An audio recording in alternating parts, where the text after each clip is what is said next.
شروع ہو گئی. اعوذ باللہ من الشیطان الرجیم. بسم اللہ الرحمن الرحیم. محترم حاضرین و ناظرین و سامعین، الحمدللہ ہماری یہ مرکز علم کی 7ویں نشست ہے اور آج ہم تیسرا لیکچر آغاز کریں گے. اس میں سب سے پہلا جو ہمارا ٹاپک ہے وہ ہے تجوید. تجوید کا بنیادی تعارف کیا ہے، اس کے آغاز کے لیے ہم پہلے تو اس کا معنی دیکھیں گے کہ اس کا لغوی معنی کیا ہے. جوّد یجوّد تجوید سے یہ بنتا ہے تفعیل کے مصدر پر. معنی ہے اس کا خوبصورت کرنا، عمدہ کرنا اور نکھارنا. کسی چیز کو خوبصورت کرنا ہو، عمدہ کرنا اور نکھارنا ہو، واضح کرنا ہو تو اس کے لیے لفظ تجوید ادا کیا جاتا ہے. اصطلاحی تعریف اس کی کیا ہے؟ اصطلاح دین میں، اسلام میں تجوید کسے کہتے ہیں؟ تو تجوید ایسے اصول و ضوابط کو کہتے ہیں جن کے ذریعے ہم حروف، قرآن کے حروف، ان کے مخارج اور صوتی صفات کو جان سکیں. مخارج اور صوتی صفات. مخارج سے مراد یہ ہے کہ وہ جو حرف ہے قرآن مجید کا اسے کہاں سے نکالنا ہے، اور صوتی صفات سے مراد یہ ہے کہ کیسے نکالنا ہے. یعنی قرآن کا جو حرف ہے، کون سا حرف ہے، اسے کہاں سے نکالنا ہے اور کیسے نکالنا ہے. یہ جو علم ہے، یہ جو اصول اور ضوابط ہیں، اس علم کا اور ان اصول و ضوابط کا نام تجوید ہے. اور موضوع کیا ہے تجوید کا؟ حروف تہجی، عربی زبان کے حروف تہجی، الف با تا سا. قرآن کریم نے تجوید کے بارے میں جو حکم ہمیں دیا ہے، ہم جو بار بار تجوید کی اہمیت اور تجوید پر زور دے رہے ہیں، تو اللہ رب العزت نے اس کا حکم دیا. فرمایا ورتل القرآن ترتیلا. قرآن کریم کو خوب ٹھہر ٹھہر کر پڑھو. یعنی جس طرح اس کا پڑھنے کا انداز ہے، اس کا لب و لہجہ ہے، اس کے مخارج ہیں، اس کی صوتی صفات ہیں، انہیں خوب سمجھ کر اور پورے ادراک کے ساتھ پڑھو. پھر اس سے آگے بھی اسے لے جائیں خوب ٹھہر ٹھہر کر پڑھنے کو، تو پھر معنی یہ بھی بنے گا کہ اسے صحیح سمجھ کر پڑھا جائے، مکمل طور پر سمجھ کر پڑھا جائے. پھر اسے مزید آگے بڑھائیں تو پھر اسے صرف سمجھ کر نہیں بلکہ اپنے قلب و روح پر وارد کر کے پڑھا جائے. قرآن کریم میں ایک اور جگہ فرمایا اللہ رب العزت نے الذین آتیناہم الکتاب یتلونہ حق تلاوتہ، کہ جن لوگوں کو ہم نے یہ کتاب دی ہے وہ ایسے لوگ ہیں. وہ کون ہیں؟ وہ علماء ہیں، وہ عرفاء ہیں، وہ صلحاء ہیں. یہ لوگ جو قرآن کو صحیح معنوں میں جنہوں نے سمجھ کر ترتیل کے ساتھ خوب ٹھہر ٹھہر کر پڑھا، وہ اللہ رب العزت نے انہیں یہ مقام اور یہ مرتبہ اور یہ عہدہ عطا فرمایا ہے.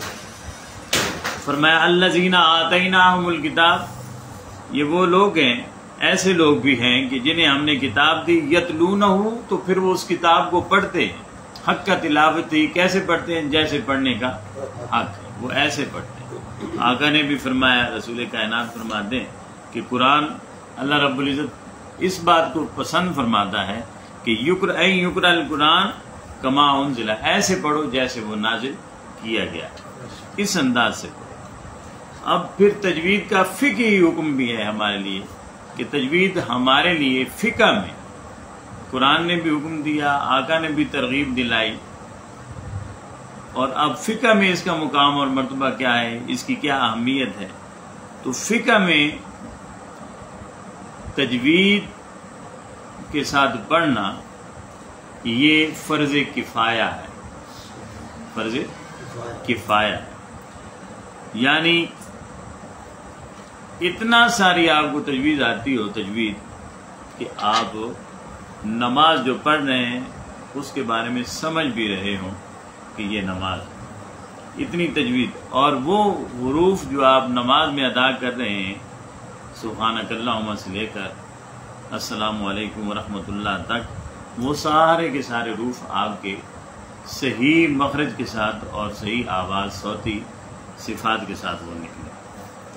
تو صحیح طریقے سے نماز ادا ہو جائے، اتنا تجوید کے بارے میں جاننا اور اتنا ان اصول و ضوابط کو جاننا ہر مسلمان پر فرض، ہر مسلمان پر ہی فرض. اب ایک انہوں نے بنیادی اصول ہمیں دیا کہ سب سے پہلے تجوید کے بارے میں 3 چیزوں کا خیال رکھیں، اور یہی 3 چیزیں اس تجوید کا مرکز ہے، اور وہ ہے ایک نون ساکن، ایک نون تنوین کی، اور ایک میم، یعنی جہاں یہ ختم ہوتا ہے حرف یا حرف کے درمیان یہاں جب آتی ہیں، جیسے الحمدللہ رب العالمین، اسی طرح بسم اللہ الرحمن الرحیم، میم تو کیسے آپ نے یہاں رکنا ہے. اور اسی طرح تنوین کے بارے میں انہوں نے بتایا کہ یہ اسے وہاں 3 نون کے برابر اسے آپ نے وہاں ٹھہرنا ہے. یہ ہمارا علم تجوید کے حوالے سے مختصر سا یہ تعارف تھا. لغوی معنی کیا ہے؟ نکھارنا. اصطلاحی معنی کیا ہے؟ قرآن کے حروف کو صحیح مخرج کے ساتھ اور صوتی صفات کے ساتھ ادا کرنا.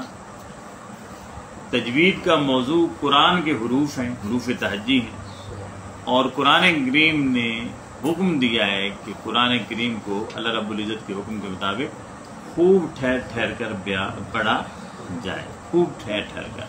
اور نماز آپ کس طرح ادا کر رہے ہیں، نماز میں جو عربی کے حروف استعمال ہو رہے ہیں ان کا جاننا کم از کم ہر ایک کے لیے لازم ہے اور فرض.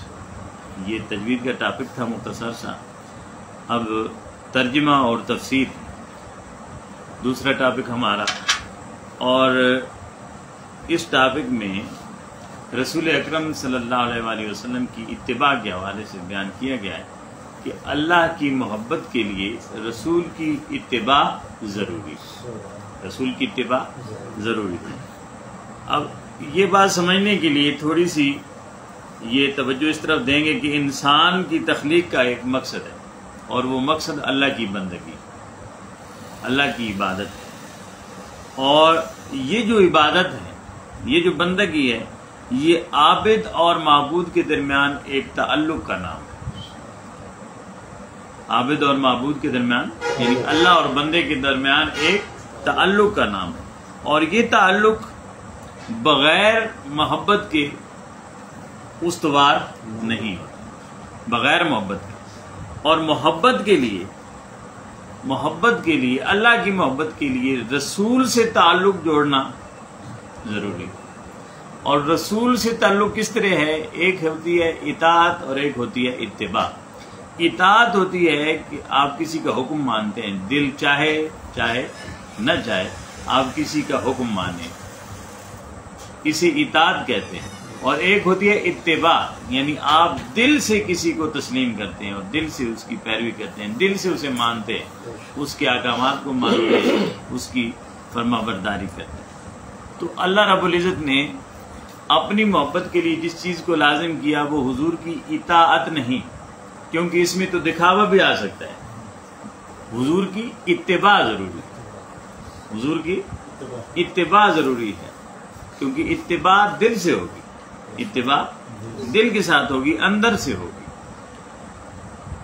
تو اللہ رب العزت کی محبت کے لیے رسول کی اطاعت نہیں بلکہ اتباع ضروری ہے. اور قرآن کریم نے فرمایا قل ان کنتم تحبون اللہ فاتبعونی یحببکم اللہ ویغفر لکم ذنوبکم واللہ غفور رحیم.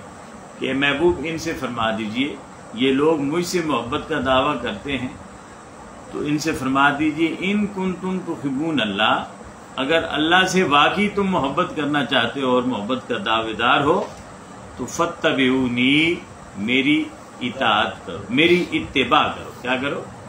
اتباع کرو. فاتبعونی، میری اتباع کرو، یعنی دل سے مجھے تسلیم کرو، اپنے دل کا تعلق میرے ساتھ جوڑ لو، اتباع کرو. تو جواب میں اور اجر اور صلے میں اللہ رب العزت کیا عطا فرمائے گا؟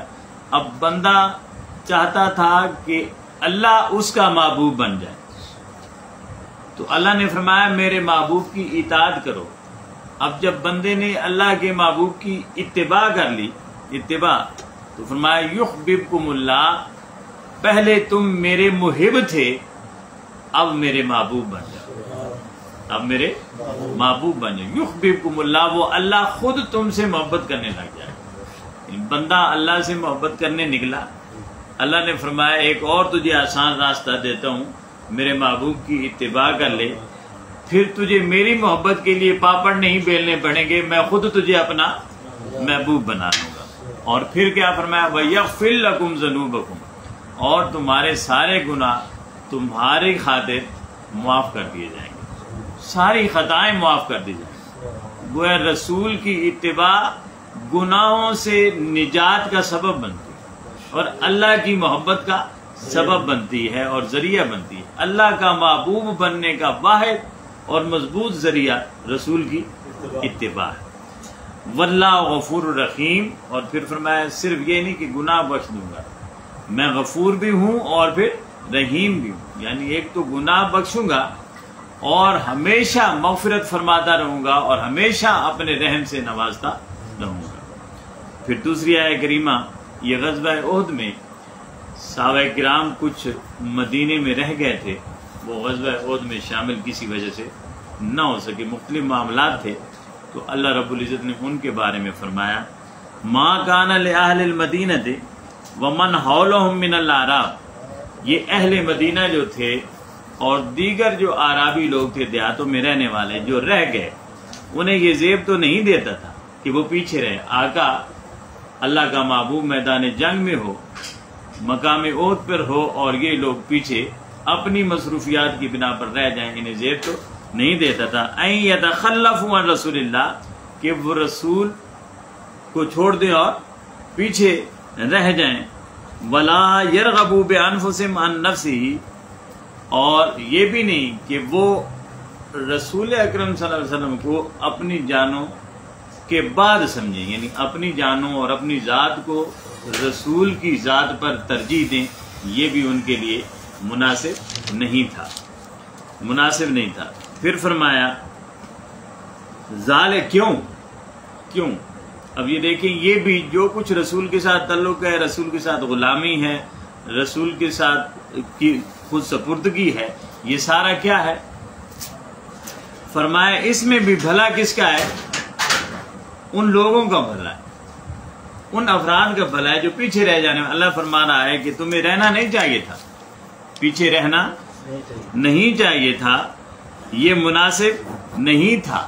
اور اللہ فرماتا ہے کہ اس لیے نہیں کہ کوئی اور معاملہ ہے، بات یہ ہے ذالک بانہم، یہ بات اللہ فرما رہا ہے کہ میں نے اس لیے کہا کہ تم پیچھے رہ گئے ہو کیونکہ بہت سارے جو انعامات اور فیوزات تھے ان سے محروم رہ گئے، ان سے محروم رہ گئے. اس لیے فرمایا ذالک بانہم، اس لیے کہ لا یصیبہم ظمأ، انہیں جو بھی بھوک پہنچتی ہے، پیاس لگتی ہے، ولا نصب، اور جتنی بھی مشقت اور تکلیف انہیں پہنچتی ہے، ولا مخمصۃ، اور جتنی بھی بھوک وہ برداشت کرتے ہیں فی سبیل اللہ، اللہ کی راہ میں.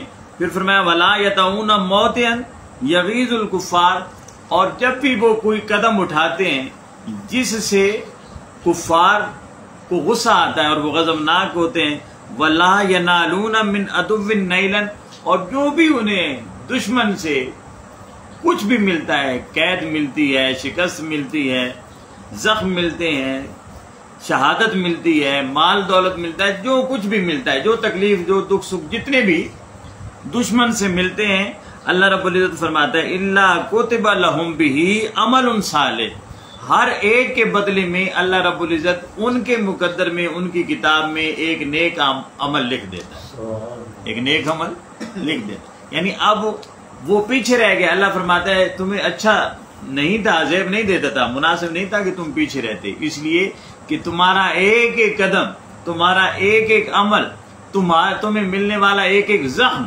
اور تمہیں ملنے والی ایک ایک تکلیف حتیٰ کہ بھوک اور پیاس جتنی بھی تم برداشت کرتے اس کے بدلے میں اللہ رب العزت تمہیں ایک عمل صالح عطا فرما دیتا، بھوک اور پیاس کے بدلے میں۔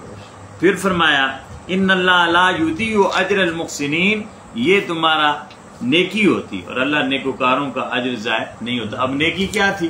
نیکی وہاں نماز روزہ حج زکات نہیں تھی، بلکہ جہاد میں حضور کے ساتھ نکلنا، حضور کے ساتھ شامل ہونا تھا۔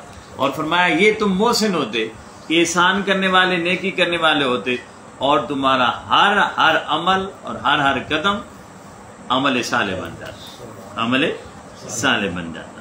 پھر فرمایا بہت خوبصورت پیغام ہے، بڑی تفصیل کا ہے، لیکن میں اسے صرف آیت ہی پڑھیں گے ہم، اور اس کا میں مفہوم بتا دیتا ہوں۔ حضور اکرم صلی اللہ علیہ وآلہ وسلم، اللہ کا حکم ہے کہ رسول کائنات جب بھی بلائیں ہر کام چھوڑ کر آقا کی خدمت میں حاضر ہو جائیں، اور یہ قرآن کریم میں سورہ انفال کی آیت نمبر 24 ہے۔ فرمایا یا ایھا الذین آمنوا، اے ایمان والو، استجیبوا للہ وللرسول اذا دعاکم، جب اللہ کا رسول تمہیں بلائے تو تم اللہ اور اس کے رسول کی پکار کا فوراً جواب دیا کرو، فوراً جواب دیا کرو۔ لما یحییکم، کیونکہ یہ جب بھی تمہیں بلائیں گے تمہیں دائمی حیات اور تمہیں حیات تازہ دینے کے لیے بلائیں گے، یعنی تمہارے ہی بھلے کے لیے بلائیں گے۔ جب بھی بلائیں گے تمہیں تمہارے ہی بھلے کے لیے بلائیں۔ اب دیکھیں پچھلی آیت بھی اسی طرح تھی کہ آ جاتے تو بھلا تمہارا ہی تھا، اور یہاں بھی فرمایا کہ رسول جب بھی بلائے، یا اللہ جب بھی بلاتا ہے تمہیں اپنی طرف، تو وہ اپنے کسی منفعت کے لیے نہیں بلکہ تمہارے ہی بھلے کے لیے تمہیں بلاتا ہے، تمہاری بھلائی کے لیے بلاتا ہے۔ پھر فرمایا اب یہ دیکھیں وَاعْلَمُوا أَنَّ اللَّهَ يَحُولُ بَيْنَ الْمَرْءِ وَقَلْبِهِ، اور یہ جان لو کہ اللہ بندے اور اس کے دل کے درمیان ایک خاص قربت کے ساتھ رہتا ہے، وہیں تشریف فرما ہوتا ہے، وہیں رہتا ہے۔ پھر فرمایا کہ وَأَنَّهُ إِلَيْهِ تُحْشَرُونَ، اور لوٹ کر بھی تم نے اسی کی طرف جانا ہے، بالآخر لوٹ کر جانا اسی کی طرف ہے، اس لیے جب بھی وہ جس حال میں بھی ہو وہ بلائیں تو تمہیں ان کی طرف لوٹ جانا چاہیے۔ یہ دو احادیث ہیں اور واقعات ہیں۔ حضرت سعید بن معلہ رضی اللہ تعالیٰ عنہ حضور کے صحابی ہیں، آپ نماز پڑھ رہے تھے، بخاری کی حدیث ہے، حضور اکرم صلی اللہ علیہ وسلم نے آواز دی، انہیں بلایا، تو وہ نماز مکمل کر کے پھر تھوڑی تاخیر کے ساتھ پہنچے، تو حضور نے فرمایا آپ نے تاخیر کی، دیر کی آنے میں۔ وہ عرض کرنے لگے یا رسول اللہ میں نماز پڑھ رہا، تو آقا نے فرمایا تو نے یہ پڑھا نہیں یا ایھا الذین آمنوا استجیبوا للہ وللرسول اذا دعاکم، کہ جب اللہ اور اس کا رسول پکارے تو فوراً ہر کام چھوڑ کر آ جائے، ہر کام چھوڑ کر آ جائے۔ اسی طرح حضرت ابی بن کعب رضی اللہ تعالیٰ عنہ ایک دن حالت نماز میں تھے، تو حضور نے بلایا تو وہ جلدی سے نماز انہوں نے مکمل کی، لیکن تاخیر بہرحال ہوئی، تو آقا نے فرمایا کہاں تھے؟ میں نے بلایا، تو عرض کرنے لگے یا رسول اللہ نماز کی حالت میں تھا، میں نے پھر جلدی جلدی پڑھی اور آ گیا۔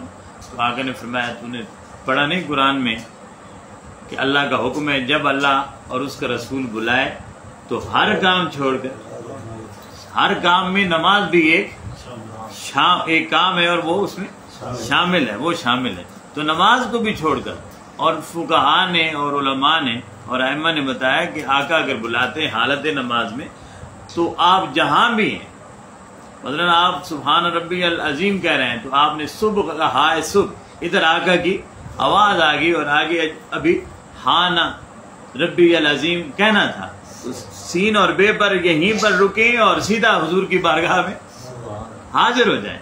آقا آپ کو کہیں کام میں بھیجتے ہیں، آپ بازار میں جاتے ہیں، سودا سلف لیتے ہیں، کام کرتے ہیں، آقا نے کہیں بھیج دیا، کہیں خرید و فروخت کے لیے بھیج دیا، جتنی بھی دیر آپ کی لگ گئی ہے، اس کے بعد آپ واپس آئے تو اب آپ نے دوبارہ نماز کو نیت نہیں کرنا، بلکہ آپ یہ سارا سفر اور یہ ساری خرید و فروخت اور سارے معاملات آپ حالت نماز میں تھے، آپ حالت نماز میں تھے، لوٹ کر آئیں گے تو صبح کو بھی دوبارہ لوٹانے کی ضرورت نہیں ہے. اب ہاں ربی العظیم کہنا ہے، یعنی آپ وہی ہیں جہاں سے نماز کو چھوڑ کر گئے تھے.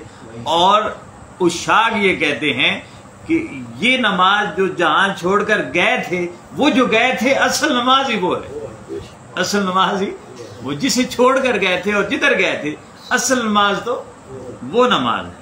تو اللہ رب العزت نے اپنے محبوب کی بارگاہ کے آداب سکھائے اور یہاں تک فرما دیا کہ محبوب بلائے تو صرف اسے محبوب کا بلانا نہ سمجھا کرو، بلکہ یوں سمجھو تمہیں اللہ نے بلایا، یوں سمجھو تمہیں اللہ نے بلایا. اور قرآن کریم میں کم و بیش 200 ایسے مقامات ہیں جہاں اللہ رب العزت اور رسول کے یہ معاملات جو ہیں کہ ذاتیں دو ہیں مگر حکم دونوں ذاتوں کا ایک، حکم ایک ہی ہے. اور یہاں بھی جو لفظ استعمال کیا ہے وہاں بھی دعا کہا ہے، دعا یدو سے دعا یعنی واحد کا صیغہ ہے، دعاکم یعنی جب وہ بلائے. کون بلائے؟ تو بلانے والا تو ایک رسول ہے. کہا جانا کدھر ہے؟ اللہ اور اس کے رسول کی طرف. اور بلانے والا کون ہے؟ اب یہ ایک اندر کی بات ہے کہ نہ پتہ چلے کہ مصطفیٰ کا بولنا مصطفیٰ کا بولنا تھا یا خدا کا بولنا، مصطفیٰ کا بولنا ہے یا خدا کا. یہ مصطفیٰ بول رہے ہیں یا اللہ بول رہا ہے جب وہ بلائے. تو یہ ترجمہ اور تفسیر کے حوالے سے یہ 2-3 آیات تھیں. تو الحمدللہ یہ ٹاپک ہمارا یہاں مکمل ہوتا ہے. اور تیسرا جو ہم نے شروع کیا تھا سیرت الرسول کے حوالے سے ہمارا موضوع ہوتا ہے ہر لیکچر میں. تو ہم اس پر پڑھ رہے تھے صحابہ کرام کا حضور اکرم صلی اللہ علیہ وسلم کے ساتھ جو تعلق غلامی ہے اور تعلق محبت ہے اس کے حوالے سے. حضرت ابوبکر صدیق رضی اللہ تعالیٰ عنہ کے حوالے سے اور حضرت عمر فاروق رضی اللہ تعالیٰ عنہ کے حوالے سے ہم نے پڑھ لیا تھا پچھلے لیکچر میں سیرت الرسول میں. آج ہم حضرت عثمان غنی ذو النورین رضی اللہ تعالیٰ عنہ کے حوالے سے اور مولا کائنات حضرت علی المرتضیٰ کے حوالے سے 2-3 واقعات پڑھتے ہیں. تو حضرت عثمان غنی رضی اللہ تعالیٰ عنہ تو ساری زندگی آپ کی محبت رسول میں اور عشق رسالت آپ میں گزری ہے. اور یہاں جو واقعہ بطور خاص بیان کیا گیا ہے وہ صلح حدیبیہ کا. حضور اکرم صلی اللہ علیہ وسلم اپنے جان نثاروں کے ساتھ عمرہ کی ادائیگی کے لیے مکہ کی طرف آئے. حدیبیہ کے مقام پر آپ کو روک دیا گیا آپ کے سب ساتھیوں سمیت اور کہا کہ آگے آپ نہیں آ سکتے. تو رسول اللہ صلی اللہ علیہ وسلم نے حضرت عثمان ذو النورین کو بھیجا مزید اس کے لیے بات چیت کے لیے مذاکرات کے لیے بھیجا کہ جا کر مذاکرات کریں کہ ہم لڑنے جھگڑنے تو آئے نہیں ہیں، ہم تو آئے ہیں عمرہ کرنے کے لیے. تو حضرت عثمان غنی رضی اللہ تعالیٰ عنہ کیونکہ وہاں کے مالدار لوگ بھی تھے اور عزت اور مقام اور مرتبہ بھی تھا، وہاں ظاہر جانی پہچانی شخصیت تھے. وہ جب وہاں گئے تو انہوں نے مطالبات سے تو انکار کر دیا، جو ان کی ڈیمانڈ تھی عمرے سے انکار کر دیا. لیکن حضرت عثمان غنی رضی اللہ تعالیٰ عنہ سے انہوں نے کہا کہ آپ آ گئے، عمرہ تو ہم نہیں کرنے دیتے آپ کے ساتھیوں کو بھی اور نہ آپ کے ساتھ حضور اکرم صلی اللہ علیہ وسلم کو عمرہ کی اجازت ہم نہیں دیتے. ہاں آپ آ گئے ہیں تو خانہ کعبہ موجود ہے، آپ اس کا طواف کر سکتے ہیں، آپ طواف کر سکتے ہیں. تو یہاں جو حضرت عثمان غنی کی محبت کا جو پہلو ہے اور ہمارے لیے نہ صرف عقیدت بلکہ عقیدہ ہمارے لیے واضح کرتا ہے وہ یہ کہ یہ جتنی بھی چیزیں ہیں یعنی قرآن ہے، دین ہے، ایمان ہے، اسلام ہے، اللہ ہے، خانہ کعبہ ہے، نماز ہے، روزہ ہے، حج ہے، زکوٰۃ ہے، جو بھی معاملات ہیں، جو بھی دین کی چیزیں ہیں، جو بھی بیس بنائی جاتی ہیں، ان سب کا مدار حضور اکرم صلی اللہ علیہ وسلم کی ذات والا. یہ تیرا احسان ہے پیارے کہ ہم نے جانا خدا ہے کوئی، خدا کو کوئی خدا نہ کہتا جو اس کا تو رازداں نہ ہوتا. یعنی اللہ کے محبوب اگر نہ بتاتے کہ یہ اللہ ہے تو پھر اللہ بھی نہیں تھا، ہوتا لیکن کسی کو کیا خبر کہ کوئی اللہ بھی ہے کہ نہیں. تو اللہ تک جو رسائی ہے وہ بھی رسول کے صدقے سے. تو خانہ کعبہ بھی قرآن کریم میں نے شاید کسی لیکچر میں بیٹھے تھے تو ایک سوال بھی ہوا تھا. تو خانہ کعبہ کی طرف منہ کر کے ہمارا نماز پڑھنا بھی مصطفیٰ کی رضا کی وجہ سے، ورنہ اللہ کے گھر تو دھرتی پر کتنے ہیں؟ 2، خانہ کعبہ بھی اور بیت المقدس بھی.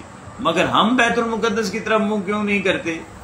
اس لیے کہ مصطفیٰ نے بیت المقدس سے منہ پھیر کر چہرہ انور پھیر کر خانہ کعبہ کی طرف کر لیا، اور اللہ رب العزت نے فرمایا تھا فَلَنُوَلِّيَنَّكَ قِبْلَةً تَرْضَاهَا فَوَلِّ وَجْهَكَ شَطْرَ الْمَسْجِدِ الْحَرَامِ، محبوب جدھر تو چاہے تیری مرضی تیری رضا ہو اسی طرف چہرہ پھیرتے۔ حضور نے خانہ کعبہ کی طرف اپنی خواہش کا اظہار کیا دل ہی دل میں، تو فرمایا فَوَلِّ وَجْهَكَ شَطْرَ الْمَسْجِدِ الْحَرَامِ، محبوب تو چاہتا ہے کہ مسجد حرام خانہ کعبہ قبلہ بنے تو ادھر ہی چہرہ کر دو۔ تو خانہ کعبہ کی ساری ویلیو اور وقت اور سارا مقام اور مرتبہ حضور ہی کی وجہ سے، اور یہ عقیدہ کہاں سے؟ یہ جو بات میں کہہ رہا ہوں قرآن نے بھی کی، مگر کہیں ذہن میں اشتباہ آ سکتا ہے، خیال آ سکتا ہے کہ یہ کیسی بات ہوئی۔ تو حضرت عثمان غنی، حضرت عثمان ذو النورین رضی اللہ تعالیٰ عنہ اس عقیدے کو واضح کرتے ہیں، فرماتے ہیں انہوں نے کہا آپ طواف کر لیں، بڑے پیارے الفاظ نے فرمایا ما کنت لأطوف بہ انی حتی یطوف بہ رسول اللہ، ما کنت لأطوف بہ حتی یطوف بہ رسول اللہ، کہ جب تک رسول اکرم صلی اللہ علیہ وسلم طواف نہیں کریں گے خانہ کعبہ میرے سامنے ہی کیوں نہ کھڑے رہے، میں اس کا طواف نہیں کروں، میں اس کا طواف گوارا ہی نہیں کروں گا۔ گویا انہوں نے کہا کہ ہوگا خانہ کعبہ اللہ کا گھر ہوگا، مگر ہم اس کا طواف اس لیے کرتے ہیں کہ مصطفیٰ نے اس کا طواف کیا ہے، اور اب جب تک رسول کائنات اس کا طواف نہیں کریں گے بے شک اللہ کا گھر ہے ہوتا رہے، میری غیرت گوارا نہیں کرتی کہ میں اس کا طواف کروں۔ تو آپ نے انکار کر دیا، خانہ کعبہ کا طواف نہ کیا، اور رسول کائنات کے ساتھ جو محبت تھی۔ آج بہت سارے جھگڑے ہمارے درمیان رہتے ہیں، بہت سارے جھگڑے، اور رسول کائنات کو بعض لوگ ثانوی حیثیت دیتے ہیں، مگر صحابہ کرام کا عقیدہ یہ ہے کہ رسول کی حیثیت بنیادی اور اولین حیثیت، کہ ہر معاملے میں دین، ایمان، قرآن، کعبہ، نماز، روزہ، حج، زکوٰۃ، اللہ، جتنے بھی معاملات ہیں ان میں بنیادی حیثیت کس کو ہے؟ رسول اکرم صلی اللہ علیہ وسلم۔ پھر اسی طرح حضرت عثمان غنی رضی اللہ تعالیٰ عنہ، حضور کے ساتھ تعلق دیکھیں کہ ایک دفعہ مسجد میں دروازے پر بیٹھ کر آپ گوشت کھانے لگے۔ آپ جلیل القدر صحابی ہیں، کوئی عام آدمی اور انسان تو نہیں تھے، ایک جلیل القدر امیر کبیر علاقے کا شخص ہو اور وہ دروازے پر یوں ہی بیٹھ کر عام انسانوں کی طرح بلکہ ان سے بھی نیچے ہو کر وہ کھانا کھانے لگے اور گوشت چبانے لگے، تو عجیب سا معلوم ہوتا ہے، عجیب سا معلوم ہوتا ہے۔ اب ہم میں سے بھی کوئی سڑک پر بیٹھ کر کوئی چیز کھانے لگے تو دیکھنے والے کہیں گے یار یہ اچھا بھلا انسان ہے، معزز آدمی ہے، یہ کیا کر رہا ہے؟ تو حضرت عثمان غنی رضی اللہ تعالیٰ اپنے مقام اور مرتبے کو جانتے تھے، مگر رسول کی محبت کا تقاضا یہ تھا کہ دروازے مسجد کے دروازے پر بیٹھ کر وہ کھانے لگ گئے گوشت۔ دیکھنے والوں نے کہا کہ حضرت یہ کیا کر رہے ہو؟ تو وہ فرمانے لگے مجھے اس سے غرض نہیں کہ مجھے لوگ کیا کہیں گے، میں نے دیکھا تھا کہ ایک بار آقا یہیں بیٹھ کر گوشت تناول فرما رہے، یہیں بیٹھ کر آقا گوشت تناول فرما رہے تھے، کھا رہے تھے۔ پھر اسی طرح مسند احمد بن حنبل کی ایک حدیث ہے کہ حضرت عثمان غنی نے وضو کیا اور وضو کر کے جب کھڑے ہوئے تو مسکرانے لگے، حالانکہ کوئی بات وغیرہ وہاں نہیں تھی۔ تو لوگ کہنے لگے آپ کس بات پر مسکرا رہے ہیں؟ نہ کسی نے کوئی بات کی، نہ کوئی ایسی حرکت کی کہ آپ کو مسکراہٹ آپ کے چہرے پہ آتی، آپ کیوں مسکرا رہے ہیں؟ تو فرمانے لگے مجھے مسکرانے کا سبب تو اور معلوم نہیں، بس میں نے دیکھا تھا کہ آقا ایک دن یہاں سے وضو کر کے اٹھے اور مسکرانے لگے، میں تو آقا کی ادا کے لیے مسکرا رہا۔ یہ محبتیں تھیں، یعنی وہ سبب اور کچھ نہیں دیکھتے تھے کہ اس میں کیا ہے، لوگ کیا سمجھیں گے، کہا محبوب نے ایسا کیا سو کر دیا۔ تو یہاں تک اسے اتباع کہتے ہیں۔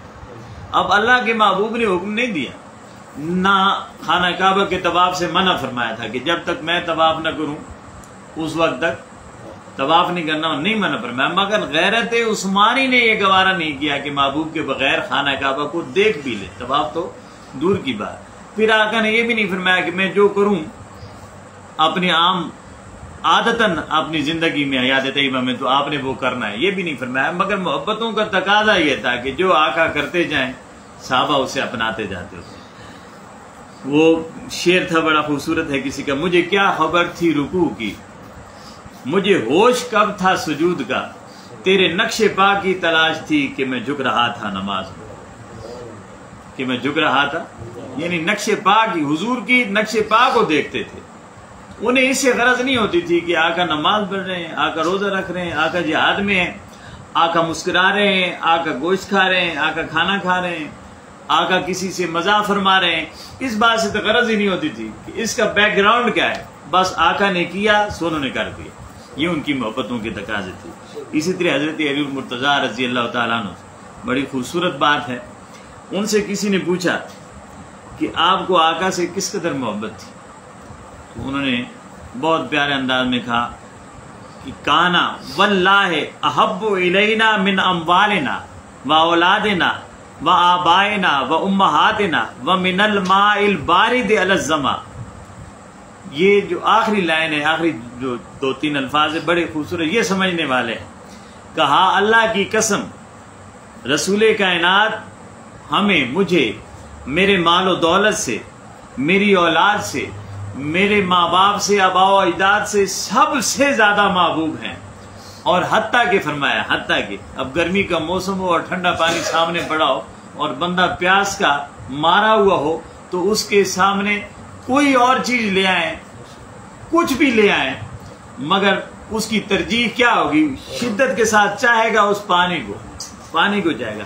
پھر فرمایا کیونکہ وہ صحرائی لوگ تھے اور پیاس کو سمجھتے تھے اور ٹھنڈے پانی کی وہ اہمیت کو بھی جانتے تھے. پھر فرمایا حتیٰ ومن الماء البارد علی الظما، پیاسے کو جتنی ٹھنڈے پانی سے محبت ہوتی ہے نا، مجھے رسول سے اس سے بھی زیادہ محبت.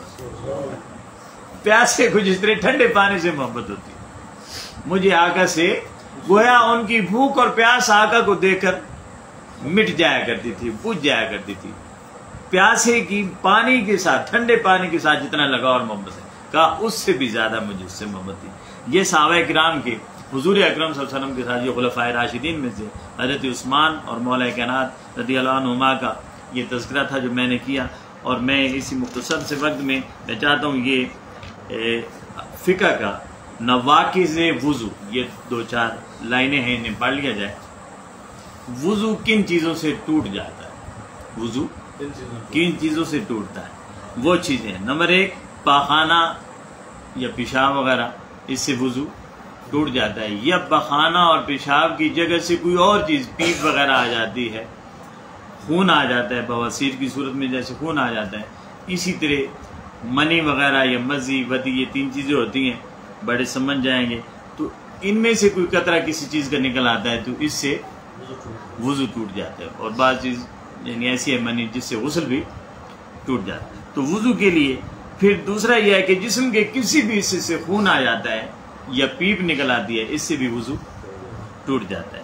تیسرا یہ ہے کہ انسان کسی ٹیک کسی چیز کے ساتھ لگا کر، تکیہ لگا کر وہ سو گیا ہے اور ایسی ٹیک ہے کہ اگر ٹیک کو ہٹایا جائے تو وہ گر جائے گا، اس سے بھی وضو ٹوٹ جاتا ہے. حضرت عبداللہ ابن عباس فرماتے ہیں کہ آقا نے فرمایا لیٹ کر جب بندہ سو جاتا ہے تو جب وضو کی حالت میں ہو تو پھر اٹھ کر وضو کرنا واجب ہے. کیوں کہ بندہ جب سوتا ہے تو جسم ڈھیلا ہو جاتا ہے، اور جب جسم ڈھیلا ہو جاتا ہے تو جوڑ بھی ڈھیلے ہو جاتے ہیں اور وضو کے ٹوٹنے کا احتمال بڑھ جاتا ہے.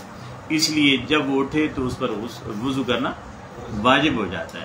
ہاں اگر وہ سرین پر بیٹھا ہے، یعنی اپنے کولوں پر، یہ آلتی پالتی جسے پنجابی میں ہم پتھلی کہتے ہیں، اس طرح مار کر بیٹھا ہے اور وہ سو گیا ہے تو جتنی دیر بھی سویا رہے، بشرطے کہ اسے ایسی اونگ نہ آئے کہ جس سے اس کا کولا ایک یا دوسرا وہ اٹھ جائے، اس وقت تک اس کا وضو ٹوٹتا نہیں ہے. اور حضرت سیدنا غوث اعظم جیلانی جو فرماتے تھے کہ میں عشاء کی نماز سے صبح کی نماز، اس وضو سے صبح کی نماز پڑھتے تھے تو وہ اس 40 سال تک. تو اس کی وجہ بھی صرف یہ تھی، بعض لوگ اعتراض کر دیتے ہیں تو پھر تہجد کہاں پڑھتے ہوں گے.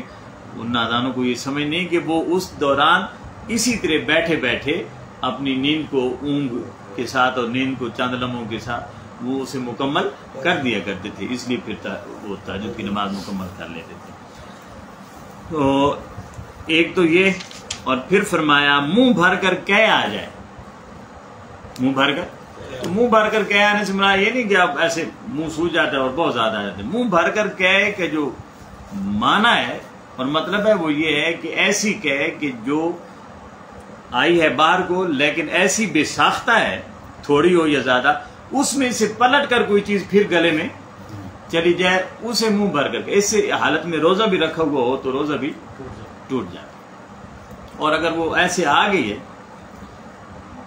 ہاں باہر آ گئی ہے, اندر پھر پلٹ کر نہیں گئی تو اس سے وضو نہیں ٹوٹتا. پھر یہ ہے کہ جس طرح ہمارے بچے ہم بیٹھے ہیں تو ان کے لیے یہ بطور خاص ہے کہ بالغ بچہ ہو اور وہ نماز پڑھ رہا ہے, بچہ ہے یا بڑا ہے تو بالغ ہونا چاہیے. چھوٹے چھوٹے بچے تو بے شک ہنستے ہیں, لیکن جو بچہ ہے سن بلوغت کو پہنچ گیا ہے وہاں سے لے کر آگے تک اگر نماز میں وہ کہکا لگائے گا, یعنی ایسا ہنسنا جس سے آواز بھی پیدا ہو, جس سے آواز بھی پیدا ہو, تو آواز مختلف انداز سے نکلتی ہے گلے سے آواز, تو اس سے وضو ٹوٹ جاتا ہے. یہ خاص طور پر ذہن میں رکھنا ہے کہ نماز کی حالت میں اگر آپ ہنس دیے کہ جس کی آواز نکلی ہے, کسی بھی صورت میں آواز گلے سے نکل آئی ہے تو وضو ٹوٹ جاتا ہے. اور اگر آپ نماز جنازہ میں ہیں تو وہاں تو ویسے کہہ کہ ہونا نہیں ہے, لیکن بے اختیار اگر نکل جائے تو وہاں وضو نہیں ٹوٹتا. وہاں وضو اس کی ایک کیفیت اصل تو یہ ہے کہ وہاں اگر انسان کھڑا ہے تو اسے وہاں کہہ کر تو آنا ہی نہیں ہے, کیونکہ وہ کیفیت ہی ایسی ہے.